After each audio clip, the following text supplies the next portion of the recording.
दोस्तों आपसे एक सवाल पूछता हूं, अकल बड़ी या भैंस? अच्छा, इसको दूसरे तरीके से पूछ सकते हैं, नंबर बड़ी या वैल्यू? कमेंट सेक्शन में जरूर बताना। टिकटॉकर वर्सेस यूट्यूबर, तो कैसे हैं आप लोग? नमस्कार दोस्तों, आप देख रहे हैं दिनेश टॉक्स। इसे देखना तो बनता है।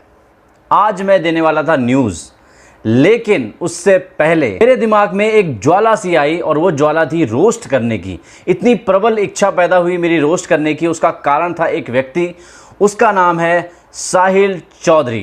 तो कैसे हैं आप लोग? This is the Sahil Chaudhary, mister artist. जी हाँ, इन्होंने क्या कहा है वो हम बात करेंगे इस वीडियो में। और हम गाली का यूज बिल्कुल नहीं करते, क्योंकि हम गाली नहीं लॉजिक फेंक कर मारते हैं और वो सही जगह लग जाता है। पहले हम पूरा वीडियो देखते हैं उनका, उन्होंने क्या प्रवचन दिए हैं। उसके बाद पॉइंट बाय पॉइंट उनको समझाएंगे, सिखाएंगे कि बेटा ऐसा नहीं कहते और सही चीज क्या है वो हम बताएंगे। टिकटॉकर वर्सेस यूट्यूबर, तो कैसे हैं आप लोग? अबे तुम कंटेंट की, कम्युनिटी की और टिकटॉक की इतनी बातें तुम कर रहे हो। सबसे पहली बात तो तुम मुझे ये बताओ कि तुम खुद टिकटॉक पे क्या कर रहे हो? ये समझ नहीं आया मुझे। पहला पॉइंट कि किसी प्लेटफॉर्म की बात अगर इन्होंने की है कि कोई भी बंदा किधर भी अपना कंटेंट अपलोड कर सकता है और प्लेटफॉर्म से किसी को भी दिक्कत नहीं है, क्योंकि प्लेटफॉर्म कंटेंट क्रिएटर बनाते हैं, ना कि प्लेटफॉर्म खुद से कंटेंट बनाता है। ना यूट्यूब खुद अपना कंटेंट बनाता है, ना टिकटॉक अपना कंटेंट बनाता है। कंटेंट कौन बनाता है? क्रिएटर। यहां पर क्रिएटर की बात चल रही है भाई साहब, आप उस चीज को देखो। और किन लोगों का मजाक बनाया जा रहा है जो मजाक बनाने के लायक है। मैंने देखा यार, फैजल को रोस्ट कर रहे हैं, रिवॉल्वर रानी को रोस्ट कर रहे हैं, सौम्या को रोस्ट कर रहे हैं, फैजू मंजूर को रोस्ट कर रहे हो। जो अच्छे क्रिएटर हैं टिकटॉक के ऊपर, बिल्कुल भी उनका कोई भी मजाक नहीं बना रहा है, उनकी रिस्पेक्ट हो रही है हर जगह। अपने डांस का टैलेंट दिखा रहा है, मतलब जितने भी अच्छे टैलेंटेड क्रिएटर हैं टिकटॉक पर उनकी सब रिस्पेक्ट कर रहे हैं। लेकिन तुम जैसे लल्ली छल्ली लोगों का ही मजाक बन रहा है। उसका कारण तुमको भी पता है। ये फ्रंट कैमरा में इतना घुस चुके हैं, ये आईना देखना भूल गए हैं। इस बेटी को जब कोई ऑनलाइन देखता और फिर असली में देखता ना, तो उसमें इतना फर्क है। तुम्हारा तो कैरियर ही नकली फिल्टर लगाकर चल रहा है, तो क्या कर सकते हैं। अब देखते हैं कि दूसरा पॉइंट क्या कहा है भाई साहब ने। थोड़ा टिकटॉक, इंस्टाग्राम पे आ जाओ। जितने तुम सबके मिला जुला गए ना, उतने कैसे कहते हैं? फैजू फैजू बात की भाई साहब ने इंस्टाग्राम की। और एक वीडियो में आपको दिखाता हूं जो सिद्धार्थ कनन के साथ मिस्टर फैजू का हुआ था इंटरव्यू।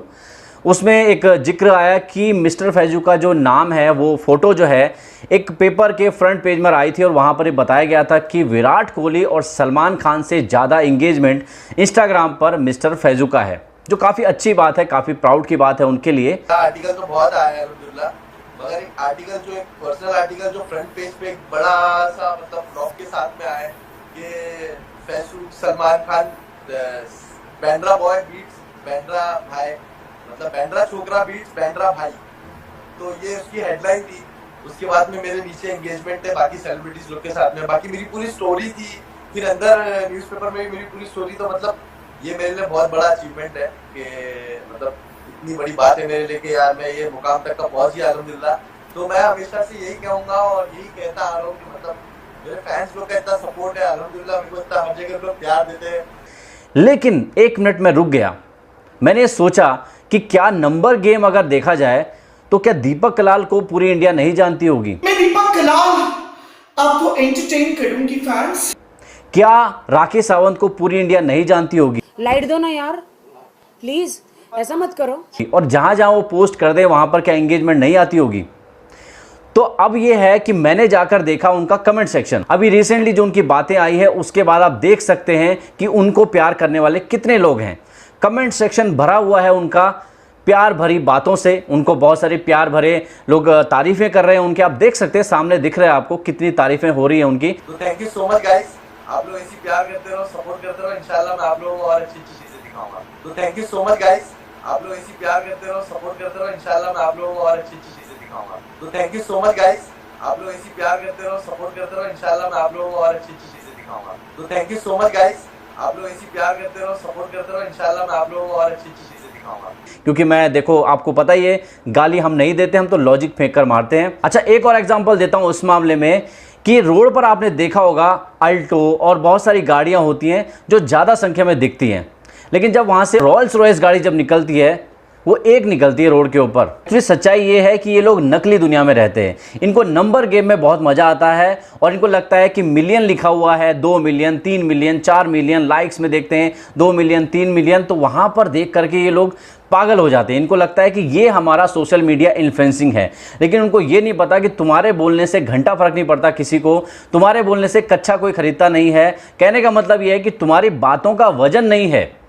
राखी सावंत को पूरा इंडिया जानता है, लेकिन क्या कोई उसकी इज्जत करता है? दीपक कलाल को सब जानते हैं, क्या कोई उसकी इज्जत करता है? अब बात करता हूँ AR रहमान साहब की। अगर AR रहमान साहब अपने चैनल पर या एक YouTube चैनल खोलें और उस पर सब्सक्राइबर ना आए, या फिर उन्होंने कोई नया गाना डाला उस पर व्यूज़ ना आए, तो इसका क्या मतलब है? इसका मतलब ये है कि AR रहमान को लोग इज्जत नहीं करते। लेकिन भाई साहब, एक AR रहमान पूरी म्यूजिक इंडस्ट्री पर भारी है, समझ रहे हो इस चीज़ को? तो वैल्यू की बात है, नंबर्स की नहीं है। नंबर्स की बात गधे कर सकते हैं, घोड़े नहीं। छोड़ो यार, इंस्टाग्राम भी छोड़ो, अब आ जाते हैं हम यूट्यूब पे। यहाँ के तो राजा हैं यार, ये क्या बात है। जितने तुम्हारे वीडियो पे व्यूज आ रहे हैं ना, उससे कहीं ज्यादा, 3 गुना ज्यादा तो इनके गानों पर आ जाते हैं। भाई साहब ने लॉजिक दिया कि YouTube के तो ये राजा हैं, लेकिन अब YouTube पर आते हैं। इन्होंने YouTube पर भी वही मैथमेटिक्स, वही कैलकुलेशन लगाई। लेकिन भाई साहब की जो अकल है ना, उसमें भी अगर थोड़ी सी कैलकुलेशन लगा लेते तो शायद इनको अपने बाल ऐसे खड़े करने की जरूरत नहीं पड़ती। तो बात ऐसी है कि YouTube पर इन लोगों के जो गाने डलते हैं, मिस्टर फैजू जो भी हैं, ये जितने भी बीड़ी के बंडल जितने भी एक साथ जब आते हैं इकट्ठे होकर के, तो जब इनके गाने आते हैं, ये कहते हैं हमारे गानों पर 40 मिलियन, 20 मिलियन, 30 मिलियन, 60 मिलियन ऐसे व्यूज़ आ रहे हैं। आपने कभी जाकर लाइक्स देखा वहाँ पर?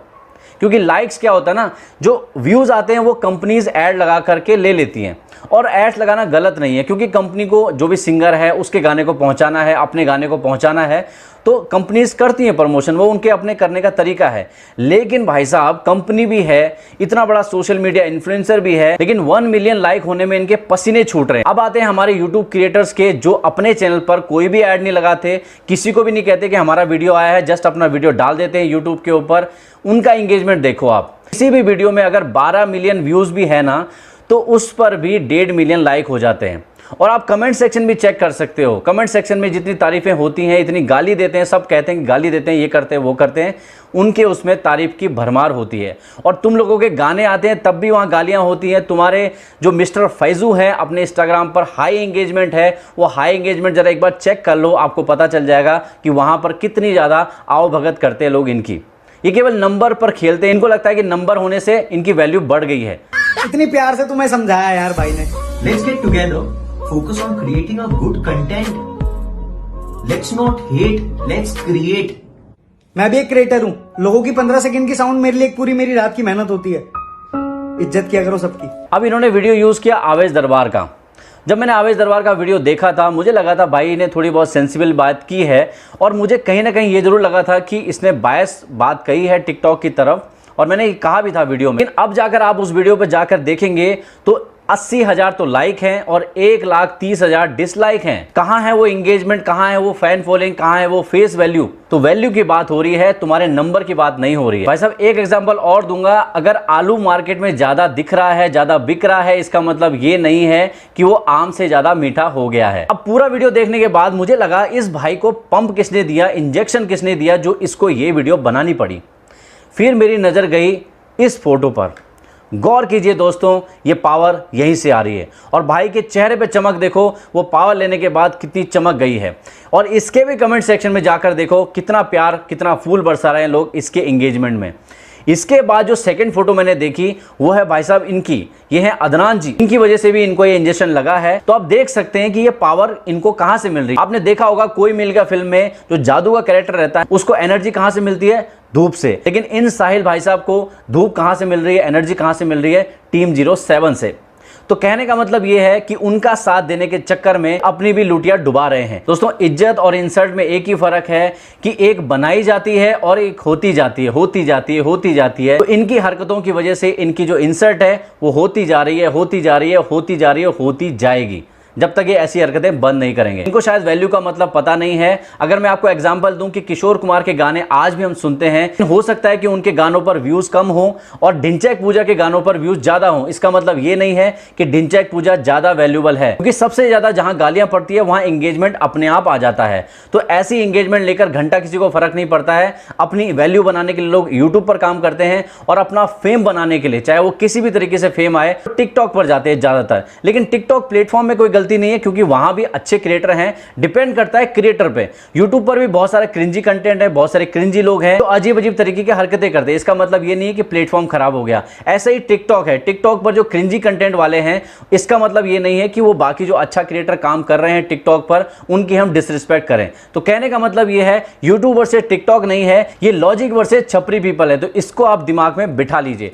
तो भाई बात ऐसी है, ये वीडियो जो मैंने पूरा बनाया है, साहिल भाई साहब को शायद समझ में आ गया होगा, और उनको नहीं समझ में आ गया है तो कमेंट सेक्शन में बताइए अपने विचार और इस वीडियो को शेयर कर देना। अगर ये बात आपको समझ में आ गई है तो इसका मतलब ये है कि आप इसको शेयर करेंगे तो ज्यादा से ज्यादा लोगों को समझ में आएगी और वो भी अपना प्यार बरसाएंगे। देखो, मेरा मकसद कभी भी किसी को डिसरिस्पेक्ट करना नहीं होता है। मैं हमेशा चाहता हूं कि जो बात चल रही है लॉजिक की, उसको लॉजिक से ही जवाब दिया जाए, और जो आज मैंने कोशिश की है। आई होप आपको मेरी बात समझ में आ गई होगी। तो बस दोस्तों, अभी के लिए इतना ही। मिलता हूं नेक्स्ट वीडियो में, तब तक के लिए